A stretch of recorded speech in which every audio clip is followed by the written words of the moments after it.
Phần 3. Lắp ráp và cài đặt máy vi tính.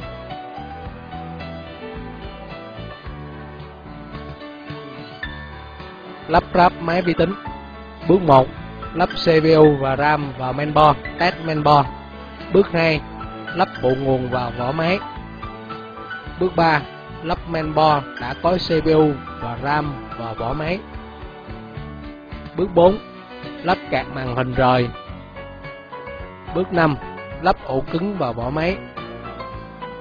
Bước 6. Gắn đèn nguồn, power LED, đèn ổ cứng, HDD LED, loa, speaker, reset và power. Bước 7. Gắn cáp nguồn cho tất cả các thiết bị máy vi tính. Trước khi lắp ráp máy, bạn cần lưu ý một số điểm sau. 1. Bạn nên lắp CPU và RAM vào mainboard và test main trước rồi lắp vào thùng máy. Khi lắp các thiết bị vào main, ta nên đặt main trên mặt phẳng. Dưới main là một miếng xốp mềm để khi lắp quạt CPU vào, tránh cho main bị va chạm.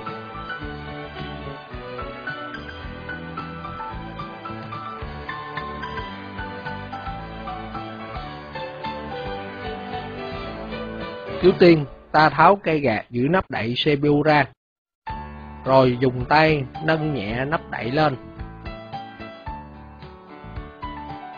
Quan sát đế cắm CPU, tuyệt đối không dùng tay sờ vào các điểm tiếp xúc của đế cắm. Bây giờ ta sẽ ráp CPU lên đế cắm bằng cách cầm nhẹ nhàng ở các góc cạnh của CPU và đặt từ trên xuống, sao cho góc định vị của CPU trùng khớp với góc định vị của đế cắm CPU trên mainboard.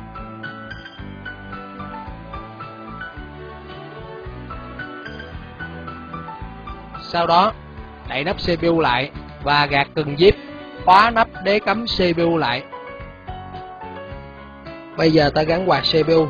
Trước tiên, ta mở các chốt fan của CPU ra bằng cách bạn xoay 4 chân quạt CPU theo chiều kim đồng hồ, sao cho 4 hình mũi tên hướng ra phía bên ngoài là được. Lưu ý, bạn nên xếp dây nguồn của quạt gần với đế cắm trên mainboard.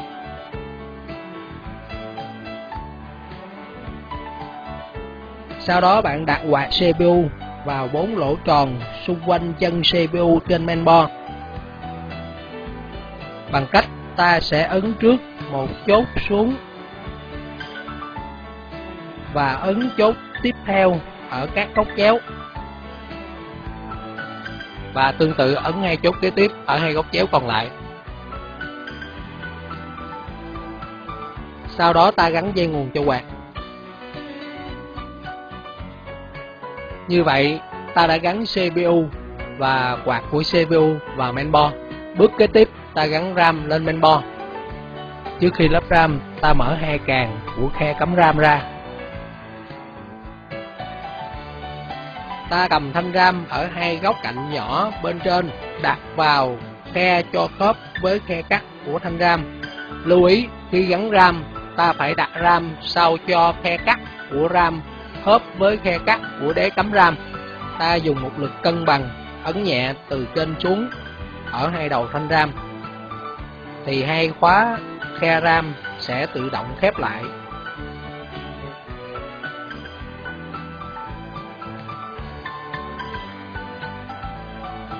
Ở loại mainboard này vừa có cổng Vega onboard, vừa có cổng PCI Express 16X.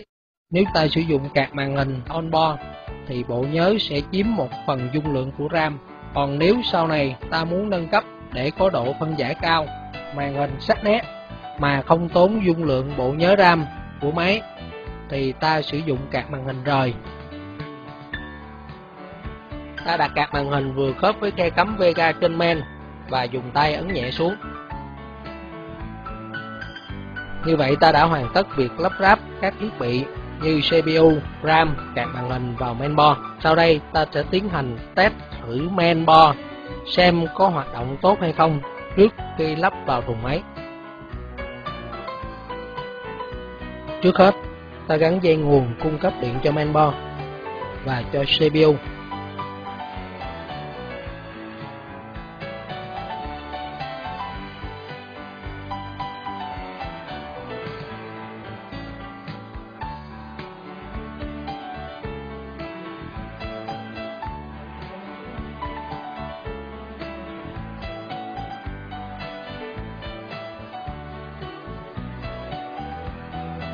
Rồi tiếp đến ta gắn các thiết bị như dây màn hình, bàn phím, chuột và mainboard.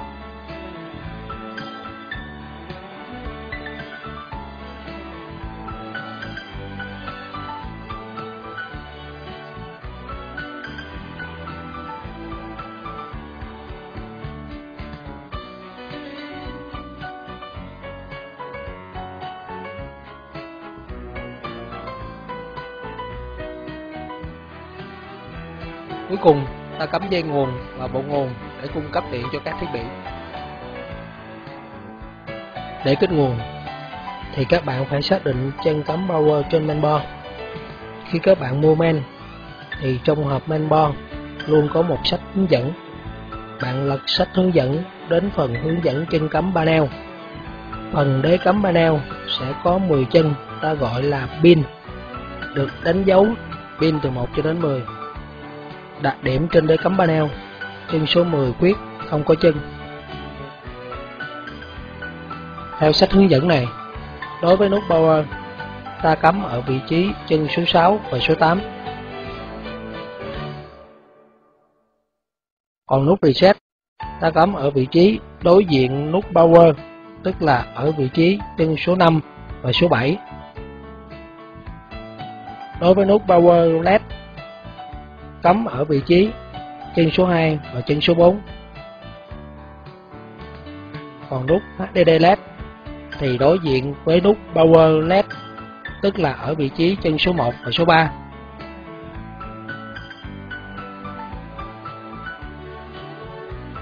Các bạn hãy quan sát trên đế cắm panel, chân số 6 và chân số 8 là nút cắm Power, vị trí gần ở chân khuyết số 10.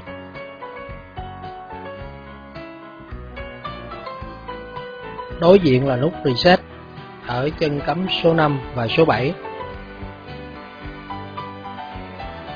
Kế đến HDD LED ở chân cắm số 1 và số 3. Và đối diện là Power LED ở chân số 2 và số 4.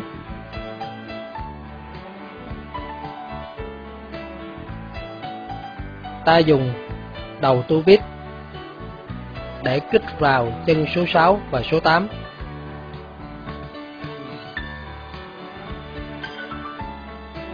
Sau khi ta kích nguồn thì fan của CPU sẽ quay, tức là mainboard đã hoạt động bình thường. Và trên màn hình sẽ xuất hiện những thông số kỹ thuật. Bước 2. Lắp bộ nguồn vào vỏ máy.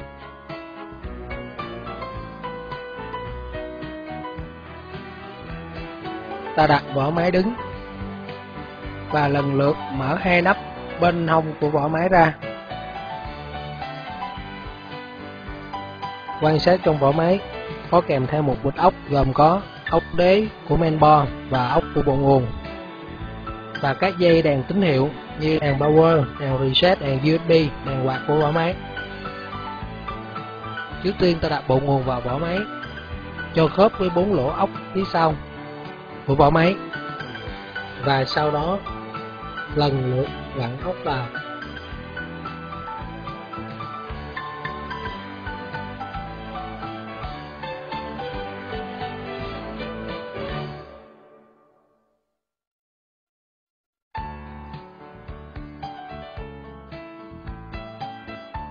Trước khi ráp main, ta đặt vỏ máy nằm xuống.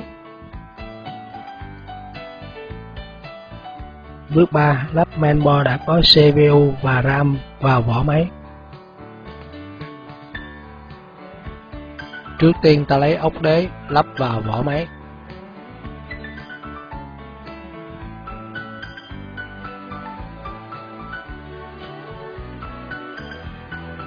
Bạn cần quan sát các lỗ ốc trên mainboard để lắp ốc đế vào vỏ máy cho chính xác theo các lỗ của mainboard.